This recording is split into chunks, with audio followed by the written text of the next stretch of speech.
welcome to my channel Data Activator. From today I am going to start Python course. It will be completely beginners friendly. So professionally I will say Python is great for backend web development, data analysis, artificial intelligence and scientific computing. And Python is also used for building productivity tools, games and desktop application. So let's see a glimpse of our course structure which will follow in this tutorial. So this is our syllabus which I am going to cover.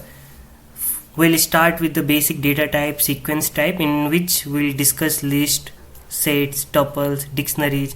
Then we'll move to operators, operands, input function.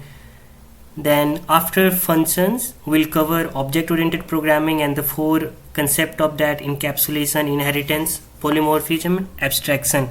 So these are all topics only, but I will also cover the subtopics which will be coming in this tutorial. So be with me in this journey and let's learn the most popular and easiest programming language, Python. Thanks.